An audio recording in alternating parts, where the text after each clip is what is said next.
सार्वजनिक सभा बता चुका हूं थोड़ी देर पहले। इसकी स्थापना 1870 में की थी महादेव गोविंद रनाडे। महादेव गोविंद रनाडे। रिपीट सवाल से आगे बढ़ता हूं, आगे आ जाओ। यंग इंडिया के लेखक कौन थे? यंग इंडिया ये पुस्तक है जी।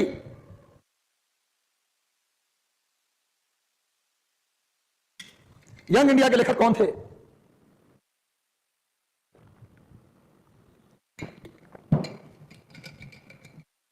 यंग इंडिया के लेखक कौन थे जी?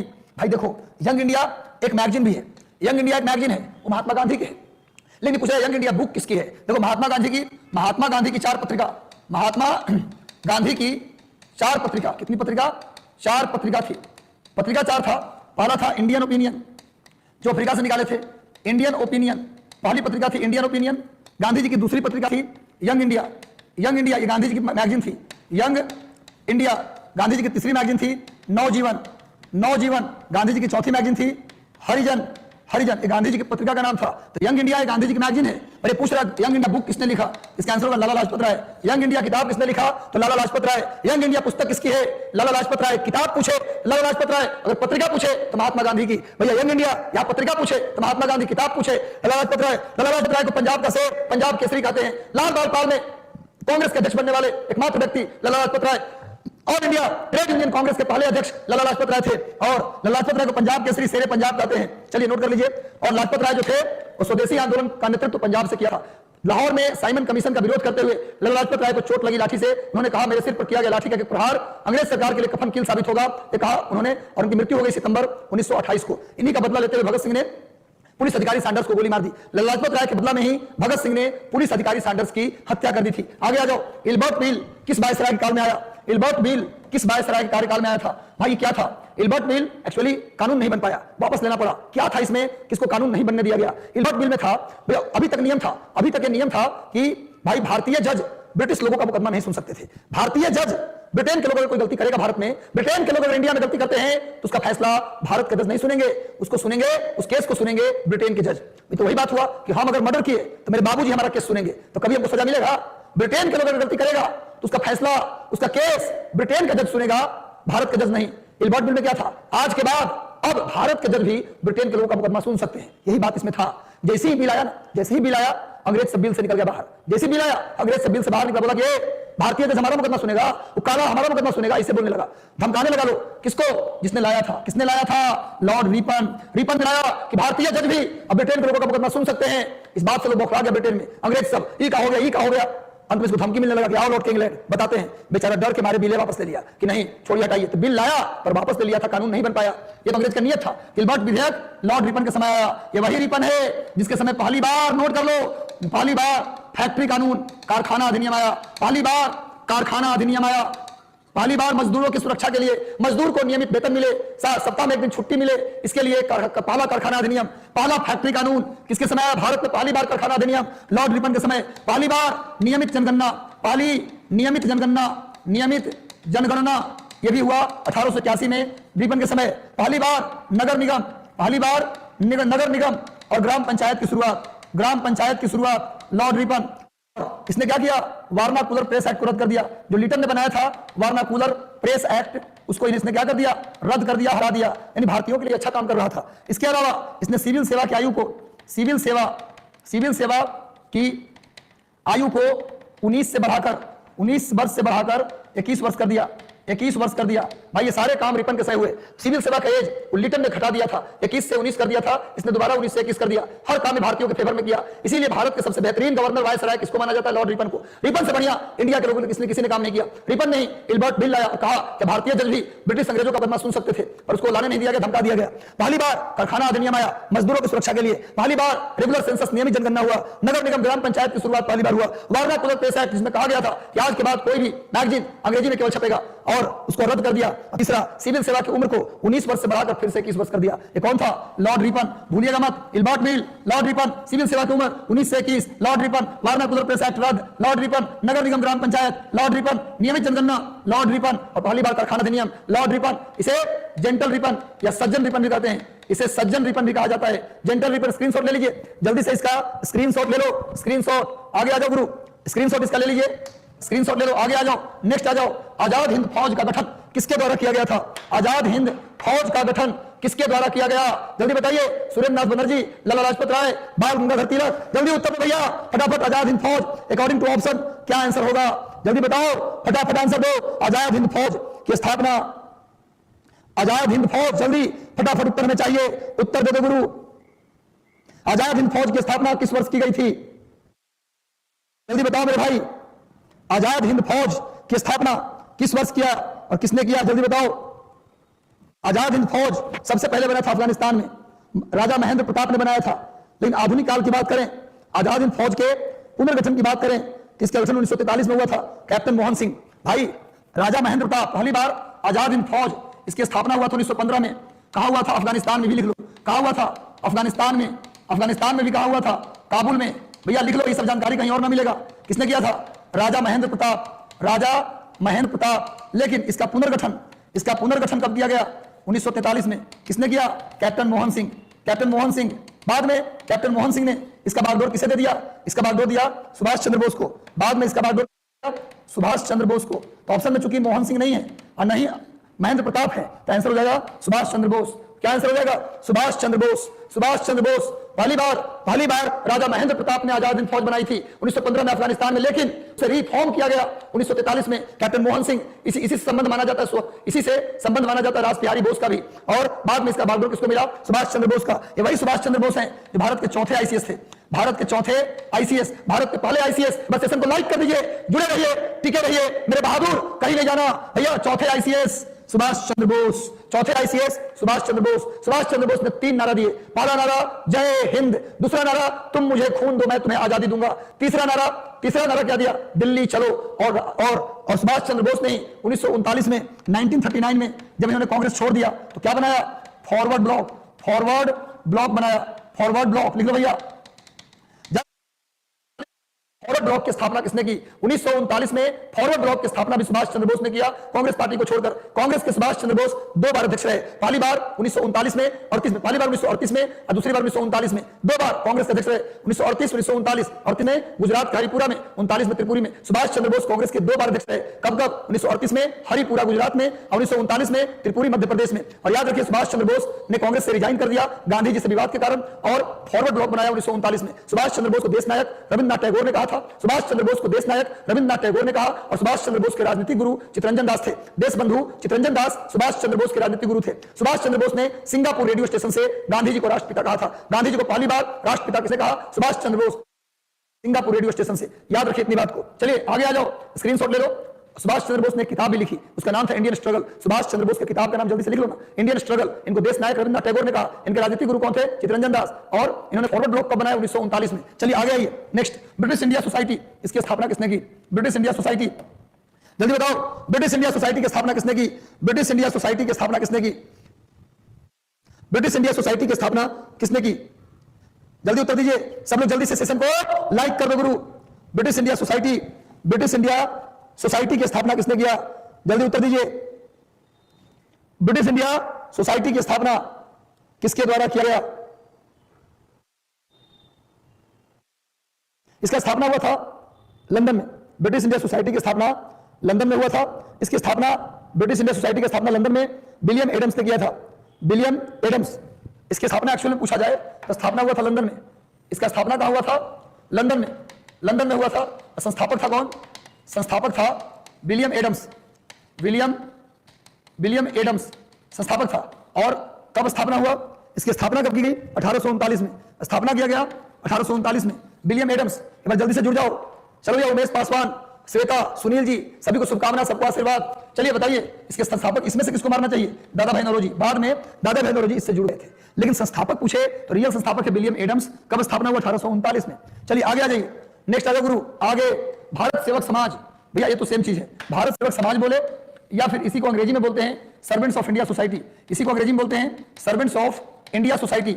सर्वेंट्स ऑफ इंडिया सोसाइटी दोनों सेम चीज है। इसकी स्थापना 1905 में हुआ था। गोपाल कृष्ण गोखले ने किया था। गोपाल कृष्ण गोखले को गांधी जी का राजनीतिक गुरु कहते हैं। इन्हें भारत का ग्लैडस्टोन कहा जाता है। भारत का ग्लैडस्टोन गोपाल कृष्ण गोखले, गांधी जी के राजनीतिक गुरु गोपाल कृष्ण गोखले। इन्होंने 1905 में सर्वेंट्स ऑफ इंडिया सोसाइटी बनाया और 1905 के कांग्रेस अधिवेशन के अध्यक्ष भी रहे। 1905 के कांग्रेस अधिवेशन के अध्यक्ष भी रहे। कांग्रेस अधिवेशन जो हुआ था बनारस में, कांग्रेस अधिवेशन जो हुआ था बनारस में, उसके अध्यक्ष भी रहे। इनकी पत्रिका का नाम था सुधारक, इनकी मैगजीन का नाम था सुधारक। इनकी मृत्यु 1915 में हो गया। गांधी जी जिस साल भारत लौटे उसी साल, गांधी जी जिस साल 9 जनवरी 1915 को गांधी जी भारत लौटे, उसी साल गोपाल कृष्ण गोखले उनके गुरु का मौत हो गया। और गोखले के मैगजीन का नाम याद कर लेना, सुधारक। चलिए स्क्रीनशॉट ले लो, इनको भारत का ग्लैड स्टोन कहा जाता है। स्क्रीनशॉट ले लीजिए, स्क्रीनशॉट। पूरी एनर्जी में रहिए, क्योंकि इतनी पढ़ाई कर डालिए 14-15 घंटे, बॉडी से अगर 2-4 किलो मांस कम हो जाए तो क्या दिक्कत, लेकिन पास नहीं करिएगा जीवन भर मांस खत्म होता रहेगा। जीवन भर मरने से अच्छा है एक बार मर जाइए, क्योंकि बिना मरे स्वर्ग नहीं मिलता। चलो भैया, मरना तो पड़ेगा। भारत में उग्र राष्ट्रीयता के उदय का क्या कारण था? भारत में उग्र राष्ट्रीयता मतलब जो क्रांतिकारी घटनाएं घटी, गर्म दल का उत्पत्ति हुआ। कांग्रेस में जो लोग गर्म दल की बात किए और क्रांतिकारी विचार का जो प्रचार हुआ, वो किसके कारण हुआ? उदारवादियों के प्रति का संतोष। बिल्कुल, जो लिबरल लोग थे कांग्रेस में, बूढ़े लोग, वो चाहते थे कि हाथ जोड़ के आजादी लें, प्लीज आजादी दे दीजिए ना, प्लीज आजादी दे दीजिए ना। अंग्रेज मानने वाला था। इसी कारण से जो उदारवादी लोग थे, बुजुर्ग लोग, उनका जो नरम रवैया था उससे गर्म दली असंतुष्ट थे। इसीलिए उग्र राष्ट्रीयता का उदय हुआ। धार्मिक पुनरुत्थान और सांस्कृतिक नवजागरण। भाई धार्मिक पुनरुत्थान हुआ, सांस्कृतिक जागरण हुआ, इसने भी उग्र राष्ट्रीयता को बढ़ावा दिया। उपनिवेशों में भारतीयों के साथ दुर्व्यवहार। भारत के ब्रिटेन के जहां उपनिवेश थे, जहां ब्रिटेन का कब्जा था, वहां भारतीयों के साथ दुर्व्यवहार किया जाता है। आप जानते हैं साउथ अफ्रीका में स्वयं गांधी को ट्रेन से फेंक दिया गया था। साउथ अफ्रीका में स्वयं पीटरमारित्जबर्ग, लिख लो, साउथ अफ्रीका में पीटरमारित्जबर्ग स्टेशन से गांधी जी को बाहर फेंक दिया। जो भारतीयों के साथ दुर्व्यवहार हो रहे थे, वो भी उग्र राष्ट्रीयता के कारण थे। उपरोक्त में से सभी हो जाएगा, उपरोक्त में से सभी। आगे आ जाओ, कैसा भी सवाल पूछ सकते हैं। 1905 में बंगाल विभाजन किस गवर्नर के समय हुआ?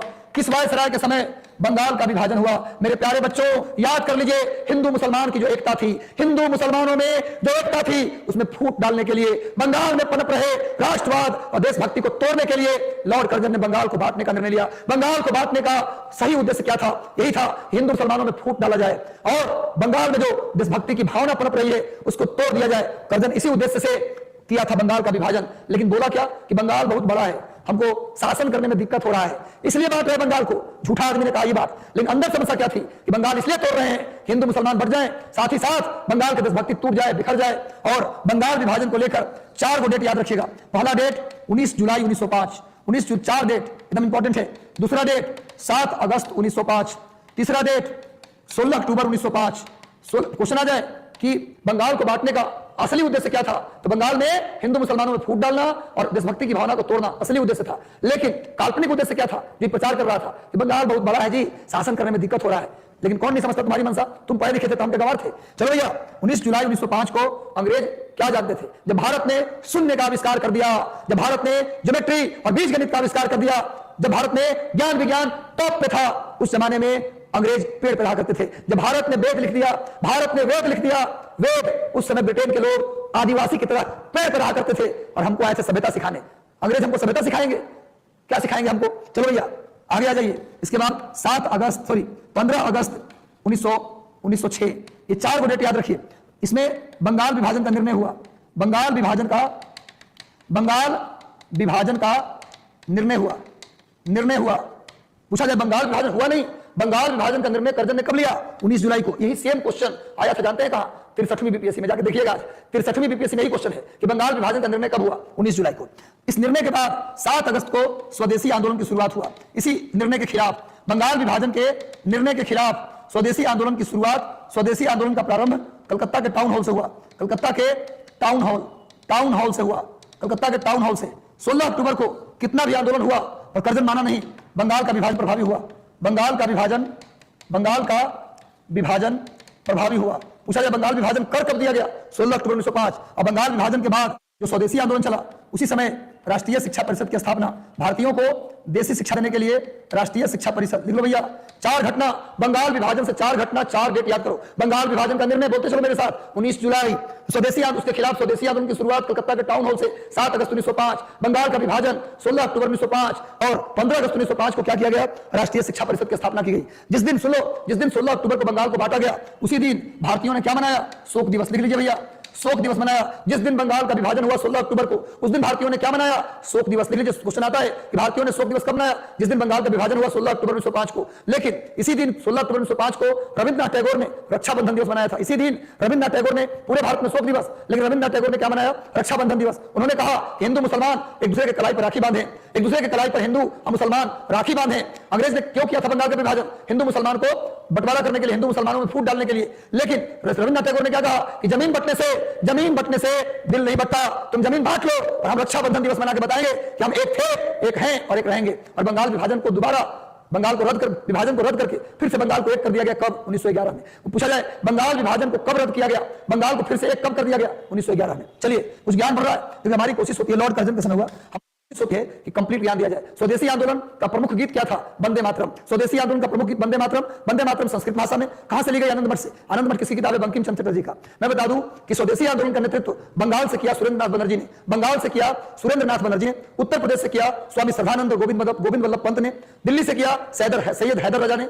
स्वदेशी आंदोलन का नेता पूरे देश में अलग अलग जगहों पर अलग अलग थे। कलकत्ता से सुरेंद्रनाथ बनर्जी, यूपी से गोविंद वल्लभ पंत और स्वामी श्रद्धानंद, दिल्ली से सैयद हैदर राजा, पंजाब से लाला लाजपत राय और भगत सिंह के चाचा अजीत सिंह, महाराष्ट्र से बाल गंगाधर तिलक और दक्षिण भारत से चिदंबरम पिल्लई। ये सब स्वदेशी आंदोलन के नेता थे। इसको भी वीडियो रोक के नोट कर लीजिएगा। चलिए आगे आ जाओ, नेक्स्ट आ जाओ गुरु, आगे आ जाओ।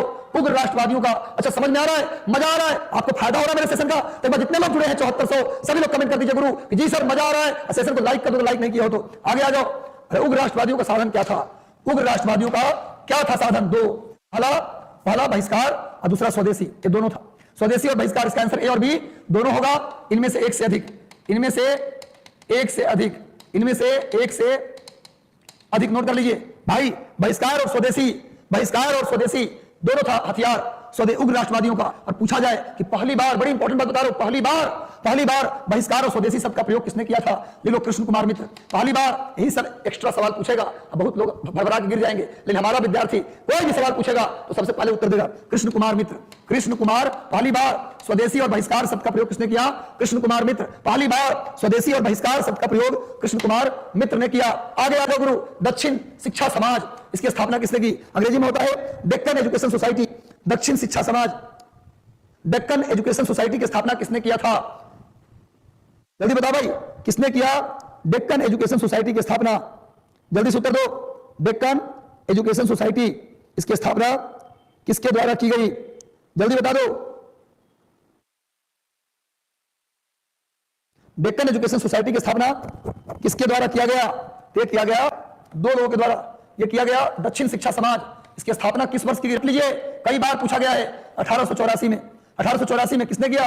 बाल गंगाधर तिलक। इनके साथ एक और व्यक्ति थे, गणेश वासुदेव अयंगर, गणेश वासुदेव आगरकर। लिख लो भैया, गणेश वासुदेव आगरकर। भाई बाल गंगाधर तिलक और गणेश वासुदेव नहीं, गणेश गोपाल आगरकर या गोपाल गणेश आगरकर, गणेश गोपाल आगरकर याद रखिए। तिलक, मेन तिलक थे। इन दोनों ने मिलकर 1884 में डेक्कन एजुकेशन सोसाइटी की स्थापना की, दक्षिण शिक्षा समाज की स्थापना की। ये वही बाल गंगाधर तिलक हैं जिनको लोकमान्य कहा जाता था। बाल गंगाधर तिलक को शांति का दूत वेलेंटाइन सिरोल ने कहा था, इन्हें अशांति का दूत, जिसके कारण वेलेंटाइन सिरोल पर इन्होंने मानहानि का केस भी कर दिया था। बाल गंगाधर तिलक ने ही 1893 में गणेश महोत्सव की शुरुआत की, 1895 में शिवाजी महोत्सव की शुरुआत की। बाल गंगाधर तिलक ने 1916 में होम रूल लीग आंदोलन पुणे से चलाया और 1916 में तिलक ने कहा स्वराज हमारा जन्म सिद्ध अधिकार है, मैं इसे लेकर रहूंगा। 1916 में ही लखनऊ में तिलक के प्रयास से मुस्लिम लीग और कांग्रेस आपस में मिल गए। इस घटना को लखनऊ पैक्ट कहते हैं। लखनऊ पैक्ट में क्या हुआ? मुस्लिम लीग और कांग्रेस आपस में मिल गए। किनके प्रयास से? तिलक के प्रयास से। बाल गंगाधर तिलक के मैगजीन का नाम है मराठा और केसरी। मराठा की भाषा अंग्रेजी है और केसरी की भाषा मराठी है। बाल गंगाधर तिलक की दो किताब है, एक किताब का नाम है आर्टिक होम और दूसरी किताब का नाम है गीता रहस्य। बाल गंगाधर तिलक की मृत्यु 1 अगस्त 1920 को हुआ था। और जब तिलक मरे उसके बाद कांग्रेस में एक फंड बनाया गया, तिलक के नाम से उस कांग्रेस में एक फंड बनाया गया। उस फंड का नाम था तिलक स्वराज फंड। तिलक स्वराज फंड नोट कर लीजिए। और नियम बनाया गया कि अब कोई भी व्यक्ति, 1920 में नियम बनाया गया, कोई व्यक्ति कांग्रेस का मेंबर बनेगा तो 4 आना यानी 25 पैसा उसको मेंबरशिप देना पड़ेगा, मेंबरशिप का पैसा देना पड़ेगा। तो जो 25 पैसा जमा हुआ जिस फंड में, उसका नाम दिया गया तिलक स्वराज फंड। 1 अगस्त को तिलक जिस दिन मरे उसी दिन असहयोग आंदोलन की शुरुआत हुआ। उसी दिन क्वेश्चन आता है कि कौन व्यक्ति था जो असहयोग आंदोलन को प्लान करने में शामिल था, लेकिन जब शुरू हुआ आंदोलन तो मर गया, तो उसका नाम था तिलक। चलिए याद कर लीजिए, आगे आ जाओ। तिलक की 2 मैगजीन याद हो गया, तिलक की 2 किताब याद हो गया, स्वराज हमारा जन्म सिद्ध अधिकार में से लेकर रहूंगा याद हो गया, सब याद कर लीजिए। आगे आ जाओ। स्वतंत्रता मेरा दिलवाही है, स्वराज हमारा जन्म सिद्ध अधिकार है, मैं इसे लेकर रहूंगा। किसने कहा? और किसने कहा था मेरे सिर पर किया गया लाठी का एक प्रहार ब्रिटिश सरकार के कफन साबित होगा? लाजपत राय। लेकिन स्वराज हमारा जन्म सिद्ध अधिकार है, मैं इसे लेकर रहूंगा, किसने कहा? भैया कहा बाल गंगाधर तिलक। लाजपत राय ने क्या कहा? साइमन कमीशन का विरोध करते हुए लाहौर में इनको चोट लगी, चोट के कारण मर गए और मरते मरते बोल गए मेरे सिर पर किया गया लाठी का प्रहार ब्रिटिश सरकार के ताबूत में अंतिम कील साबित होगा। चलिए आगे आ जाओ, आगे आ जाओ गुरु। मुझ पर किया गया लाठी का एक प्रहार ब्रिटिश सरकार के लिए कफन साबित होगा, याद हो गया। लाला लाजपत राय को पंजाब केसरी और पंजाब का शेर कहा जाता है, एकदम याद कर लो। इनकी एक किताब है यंग इंडिया, इनकी एक किताब है अनहैप्पी इंडिया। यंग इंडिया और अनहैप्पी इंडिया ये दोनों किताब किसकी है? लाजपत राय की। लाजपत राय ने इटली का एक नेता था मैजिनी, उसकी जीवनी भी लिखी थी। लाजपत राय पंजाब से स्वदेशी आंदोलन का नेतृत्व किया था। लाजपत राय लाल बाल पाल में कांग्रेस के अध्यक्ष बनने वाले एकमात्र व्यक्ति थे। 1920 के कलकत्ता अधिवेशन में कांग्रेस अध्यक्ष रहे। लाला लाजपत राय की बात करूं अगर, तो लाजपत राय 1920 में all India trade union Congress के पहले अध्यक्ष थे। All India trade union Congress के पहले अध्यक्ष लाजपत राय। लाल बाल पाल में से कांग्रेस के अध्यक्ष बनने वाले पहले व्यक्ति लाजपत राय 1920 में कलकत्ता में बने। इन्होंने इटली का एक नेता मैजिनी की जीवनी लिखी। इनकी दो किताब यंग इंडिया, इनकी दूसरी किताब का नाम है क्या भैया? Unhappy India. याद कर लीजिए। स्वदेशी आंदोलन का पंजाब से नेतृत्व किसने किया? लाजपत राय। लाजपत राय को पंजाब का शेर और पंजाब केसरी करे हैं। चलिए सवाल नहीं छूटेगा, सवाल नहीं छूटना। अमेरिका में गद्दर पार्टी की स्थापना किसके द्वारा की गई? गद्दर पार्टी की स्थापना ऑप्शन में नहीं है, लेकिन वैसे अगर पूछा जाए, गद्दर पार्टी की स्थापना 1913 में हुआ। 13 में कहां हुआ? अमेरिका के सैन फ्रांसिस्को में। अमेरिका के सैन फ्रांसिस्को। मेरे प्यारे विद्यार्थियों, मेरे सेवो, याद कर लो, सैन फ्रांसिस्को प्रशांत महासागर के तट पे है। सैन फ्रांसिस्को प्रशांत महासागर के तट पर है। प्रशांत महासागर के तट पे कौन है? San Francisco. और मैं बता दूं विद्यार्थियों, इसकी स्थापना किया था सोहन सिंह भाखना। सोहन सिंह भाखना यही मेन व्यक्ति थे। इनके साथ एक और व्यक्ति थे, लाला हरदयाल। सर क्या हो जाएगा? लाला हरदयाल। भाई गद्दर पार्टी की स्थापना अगर सोहन सिंह भाखना ऑप्शन में न रहे तब मारना है लाला हरदयाल, वरना आंसर होगा सोहन सिंह भाखना। सोहन सिंह भाखना गद्दर पार्टी के पहले अध्यक्ष थे। सोहन सिंह भाखना गद्दर पार्टी के पहले अध्यक्ष पूछा जाए, सोहन सिंह भाखना गद्दर पार्टी के संस्थापक सोहन सिंह भाखना। ऑप्शन में न रहे तो लगाना है लाला हरदयाल। 1913 में गद्दर पार्टी अमेरिका के सैन फ्रांसिस्को में बनाया गया। सैन फ्रांसिस्को प्रशांत महासागर के किनारे है। सैन फ्रांसिस्को को सिटी ऑफ गोल्डन गेट कहा जाता है। क्वेश्चन आता है, कई बार आया है कि सिटी ऑफ गोल्डन गेट के नाम से, सिटी ऑफ गोल्डन गेट के नाम से किसे जानते हैं? सैन फ्रांसिस्को को सिटी ऑफ गोल्डन गेट कहा जाता है। सैन फ्रांसिस्को को सिटी ऑफ गोल्डन गेट लिख लीजिए, और प्रशांत महासागर किनारे है। सोहन सिंह भाखना मेन आदमी है गद्दर पार्टी में, लेकिन अगर ऑप्शन में न रहे तब लाला हरदयाल लगा सकते हैं। आगे आइए, स्क्रीनशॉट ले लो, स्क्रीनशॉट। आगे आ जाओ। नेक्स्ट, कांग्रेस के उग्रवादी नेताओं में वास्तविक रूप से विभाजन कब हुआ? उग्रवादी और उदारवादी। उग्रवादी और उदारवादी का मतलब, उदारवादी मतलब नरम दल, उदारवादी का मतलब नरम दल, और उग्रवादी का मतलब गरम दल। गरम दल यानी कांग्रेस में गरम दल और नरम दल में फूट कब हुआ? कांग्रेस का नरम दल और गरम दल, अंग्रेजी में एक्सट्रीम और मॉडरेट, इसका मतलब मॉडरेट, इसका मतलब एक्सट्रीम, कब बटा कांग्रेस दो भागों में? कांग्रेस का वास्तविक विभाजन पहली बार। भाई बूढ़े लोगों से कांग्रेस के युवा लोग नाराज थे। उनका कहना था कि हाथ जोड़ के आजादी नहीं मिलेगी। बुजुर्ग कहता था लड़िएगा काहे, हम उनसे बात कर रहे हैं। इन युवाओं का कहना था कि बतिया तो आप रहे हैं 20-22 साल से, कुछ हुआ? कुछ नहीं हुआ। अब उनको गोली का जवाब गोली से देना होगा, उसी को बोला गया गरम दल। तो कांग्रेस गरम दल नरम दल में सूरत में बटा 1907 में। सूरत में 1907 कांग्रेस का अधिवेशन सूरत में हुआ था 1907 में, और रास बिहारी बोस इसके अध्यक्ष थे। भाई पूछा जाए, जब कांग्रेस का विभाजन हुआ तो कांग्रेस के अध्यक्ष कौन थे? रास बिहारी बोस। जब कांग्रेस का विभाजन हुआ तो कांग्रेस के अध्यक्ष कौन थे? रास बिहारी बोस। सूरत अधिवेशन कैसे याद रहेगा? सूरत सात रास कांग्रेस का विभाजन तो सूरत सात रास याद करो। सूरत सात रास सूरत में हुआ 1907 में सेशन हुआ। रास बिहारी बोस। भाई कांग्रेस के अध्यक्ष उसमें कौन थे? रास बिहारी बोस। 1907 में हुआ था, रट लीजिए। कांग्रेस का विभाजन सूरत में हुआ 1907 में। सात रास सूरत या सूरत सात रास, ऐसे याद कर लो। चलिए आगे आते हैं, नेक्स्ट आ जाओ। आगे हमारी कोशिश है कि चीजों को आसान बनाया जाए। सूरत सात रास कांग्रेस का विभाजन। आगे आ जाओ। अप्रैल 1920 में दिल्ली के केंद्रीय असेंबली पर बम फेंकने वाला क्रांतिकारी कौन था? भाई ये डेट थोड़ा गलती लिखा गया है, ये डेटवा बदल लो, ये लिख दो 1929 लिख लो। दिल्ली के केंद्रीय असेंबली पर अप्रैल 1929 में बम फेंका गया। किसने फेंका और क्यों फेंका? उस जमाने में केंद्रीय असेंबली में एक बिल लाया गया था, उस बिल का नाम था पब्लिक सेफ्टी बिल। उस बिल में था क्या? आज के बाद जितने भारतीय नेता हैं, नेहरू, गांधी, सुभाष चंद्र बोस, इन सबको ब्रिटिश सरकार ने निर्णय लिया कि बड़ी इनको खतरा है, हम इनको जेट पर सिक्योरिटी देंगे। पब्लिक सेफ्टी बिल में क्या था? क्या ऐसा बिल था जिसमें सारे बड़े नेताओं को ब्रिटिश सरकार अपने तरफ से सुरक्षा दे रही थी। लेकिन सुरक्षा का मकसद क्या था पता है आपको? असली मकसद सुरक्षा नहीं था, मकसद था कि अपना आदमी इन लोगों के पीछे लगा के रखेंगे सुरक्षा के नाम पर। जो बोलेंगे बतियाएंगे, इनकी बतिया सुन के और फिर हम उन पर कार्रवाई करेंगे। ये बात भगत सिंह जानते थे। अब बटुकेश्वर दत्त, रुको बेटा, तुम बिल पास करा लोगे, ये बिल लानी नहीं देंगे, हमको नहीं चाहिए सुरक्षा, तुम जासूसी करने के लिए काम कर रहा है। तो पब्लिक सेफ्टी बिल लिख लेना। ये बिल का नाम पूछता है, पब्लिक सेफ्टी बिल पास हो रहा था, उसके खिलाफ भगत सिंह समझ गए चाल। भगत सिंह और बटुकेश्वर दत्त, उन दोनों ने बम फेंका। सरदार भगत सिंह इनके साथ थे बटुकेश्वर दत्त। कौन सा बिल था? Public safety bill. Public safety bill था गुरु, नोट कर लीजिए। Public safety bill. अब बिल समझ रहे हो क्या था? सुरक्षा के नाम पर एक छद्म था वो। चलिए, बटुकेश्वर दत्त और भगत सिंह ने केंद्रीय असेंबली पर बम फेंका, बिल पास नहीं हो पाया। जो मकसद था वो पूरा हो गया। आगे आ जाओ। कहानी सुनाता हूं इसलिए ना, कथा कहता हूं इसलिए ताकि आपको दिमाग में गड़ जाए कि क्या था मैटर, क्यों बम फेंका गया। चलिए, क्रांतिकारी आंदोलन को तत्कालिक असफलता का कारण क्या था? क्रांतिकारी आंदोलन क्यों असफल रहा? क्रांतिकारी आंदोलन क्यों असफल रहा? आखिर जो गरम दल के लोग थे, क्रांतिकारी थे, वो बम से हमला कर रहे थे अंग्रेजों पर, आखिर वो सफल क्यों हो गए? इतना जब क्रांतिकारी थे तो देश को आजाद करा लेते, लेकिन उतना सफल नहीं रहे जितना गांधी जैसे लोग सफल रहे। इसका कारण क्या था? उनके पास केंद्रीय संगठन नहीं था, कोई ऐसा ज्यादा बड़ा संगठन नहीं था जो इनको एक कर सके। ये भी कमी था। ब्रिटिश सरकार की कठोर दमन नीति, इन क्रांतिकारियों पर ब्रिटेन सरकार ने नियम बना लिया था कि छोटी घटना भी घटेगा तो इनको फांसी दे देंगे। क्रांतिकारियों के खिलाफ भय पैदा करने के लिए क्रांतिकारियों में अंग्रेजों ने क्या नियम बना लिया सरकार ने? क्रांतिकारी अगर छोटा भी कांड करेगा ना तो सीधे लटका देंगे, इनको फांसी पर लटका दिया जाता था। तो भी थोड़ा क्रांतिकारी, अभी कोई भी फांसी है भैया, फांसी तो फांसी होता, मृत्युदंड, लोग डर जाते थे, ये भी एक कारण था। और उच्च मध्यम वर्ग की सहानुभूति का अभाव। उच्च मध्य वर्ग आज नालायक होता है। आज भी जो हाई मिडिल क्लास जो होता है ना, पढ़ा लिखा जो अपने आप को बोलता है, बाहर में कांड होता रहेगा, रोड पर कांड होता रहेगा, लेकिन देख लेना वो छत पर से हुलकित रहेगा। इसे कड़वा खत्म होगा ना तो नेता बन के पहुंचेगा वहां, उजला कुर्ता उर्ता पहन के, शर्मा जी वर्मा जी बाहर निकलेंगे, उनको मारिए झापर से खींच के। सामने अत्याचार हो रहा था, तुम छत से खिड़की से देख रहा था, अब आया पंचायती करने। आज भी उच्च मध्य वर्ग वही काम करता है। वो क्रांतिकारियों को सपोर्ट नहीं किया कि हम तो पढ़े लिखे हैं जी, हमको क्या मतलब इन क्रांतिकारियों से। ये तीनों कारण था गुरु, ये सभी कारण थे जिसके कारण क्रांतिकारी आंदोलन असफल रहा। ये सभी कारण थे जिसके कारण क्रांतिकारी आंदोलन असफल रहा। अगला कांग्रेस, ज्यादा क्वेश्चन नहीं लूंगा, ज्यादा क्वेश्चन आपका नहीं लूंगा, 10.5 में आपको छोड़ दूंगा, जितना क्वेश्चन हो जाए 10.5 तक। कांग्रेस के उदारवादी और उग्रवादी नेताओं में पुनः मेल कैसा लग रहा है आज का सेशन? अगर आज का सेशन, आज मान लीजिए मेरा 120 क्वेश्चन कंप्लीट नहीं होता तो हम इसको सेशन को पार्ट 2 बना के कल भी लाएंगे। 1-2 दिन के अंदर पूरा स्वतंत्रता आंदोलन का इतिहास खत्म करेंगे, एक दिन पूरा ईवीएस, पूरा कंप्लीट ईवीएस खत्म करेंगे, एक दिन पूरा करंट अफेयर, करंट अफेयर के दिन कम से कम 7 घंटे की क्लास होगी। चलिए मैं कांग्रेस उदारवादी उग्रवादी नेताओं में पुनः मेल कब हुआ? अभी मैंने बताया है कांग्रेस के गरम दल और नरम दल जो बटा, इसमें दोबारा मुलाकात कब हो गई? 1907 में। दोबारा मुलाकात कब हुई? 1916 में। ये लोग बटे कब थे? 1907 में। भाई गरम दल का बंटवारा कब हुआ? 1907 में। 1916 में मिल गए। 1916 में कांग्रेस के गरम दल मिले, कांग्रेस के नरम दल मिले और साथ में मुस्लिम लीग का भी मुलाकात हो गया। ये तीनों मिल गए आपस में, ये तीनों मिल गए, मुस्लिम लीग, कांग्रेस के गरम दल, नरम दल। इसी को बोलते हैं लखनऊ पैक्ट, इसी को बोलते हैं लखनऊ पैक्ट। और लखनऊ पैक्ट कब हुआ? 1916 में। 1916 में किसके प्रयास से हुआ?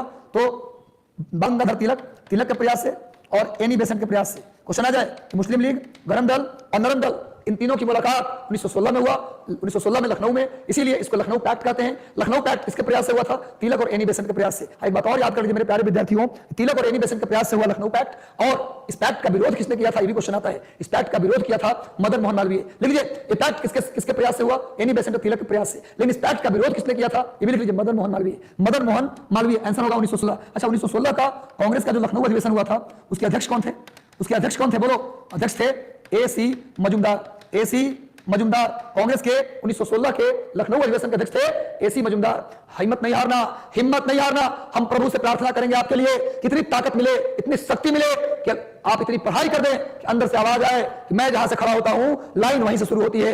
ये वाली जज्बा अंदर से लाना है।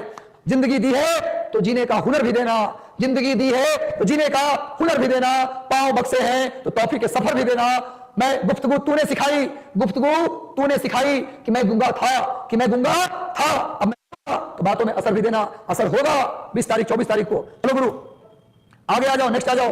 लखनऊ समझौता, ये तो वही क्वेश्चन है, किस वर्ष हुआ? लखनऊ पैक्ट का विरोध किसने किया? मदन मोहन मालवीय। किसके प्रयास से हुआ? तिलक और एनी बेसेंट। इसका विरोध किया मदन मोहन मालवीय ने। लखनऊ समझौता लखनऊ में हुआ। उस समय लखनऊ के कांग्रेस अधिवेशन के अध्यक्ष कौन थे? जब लखनऊ समझौता हो रहा था तो लखनऊ में कांग्रेस के अध्यक्ष कौन थे?